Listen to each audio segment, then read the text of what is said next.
आज पूर्णग्रास चंद्रग्रहण आसनु जानिबा एहार सर्विसेस खबर विषय रविवार भाद्रव पूर्णिमा भारत में सबुठी विरल पूर्णग्रास चंद्रग्रहण दृश्यमान हेब।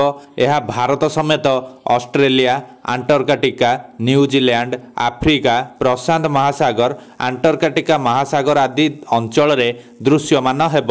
एही विरल चंद्रग्रहण ओडिशार कटक, भुवनेश्वर, पुरी, जाजपुर, बरहमपुर, संबलपुर, राउरकेला आदि स्थान रे एक समय देखा मिलिबो।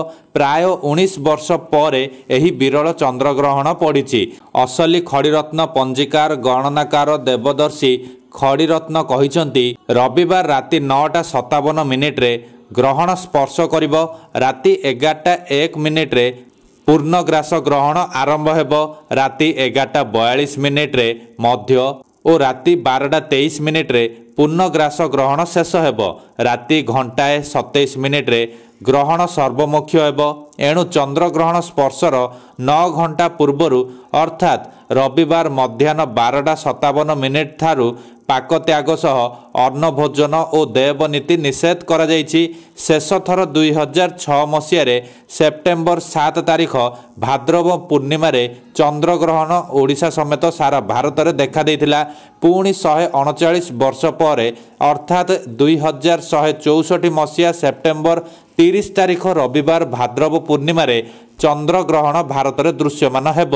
यह एक विरल संजोग बोली श्री खड़ीरत्न कहिसंती। से कहिसंती पाकत्याग सह अन्न भोजन और देवनीति निषेध नियम समस्ते मानिबा उचित। रविवार 12:57 ठारू राति 1:27 मध्य कौनसी प्रकार अन्न भोजन करने अनुचित, किंतु बालक, वृद्ध, रोगी पक्षे एही नियम लंघनीय।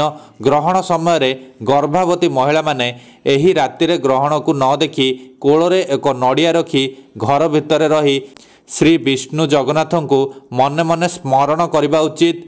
राति 1:27 बेलू राति थिबा जोगु ब्रह्म मुहूर्त राति 4टा पर स्नान आदि सारी देवपूजा करने आवश्यक। सूर्य उदय पर देवपूजा और पाकत्याग सारी अन्न आदि भोजन करने को श्री खड़ीरत्न परामर्श देइछंती। से कहिसंती कौनसी प्रकार श्राद्ध आदि कर्म मध्याह्न 12:57 मध्य करा जिबारे कौनसी बाधा नहीं। चंद्रग्रहण भाद्रव पूर्णिमा दिन संगठित हेउथबारु भगवत जन्म, इंदु पूर्णिमा, सप्तमेघ विसर्जन, श्रीमंदिर रे इंद्रहाती उत्सव आदि पूजा पाठ, देवनीति, यज्ञ होम आदि मध्याह्न 12:57 सुधा करणीय।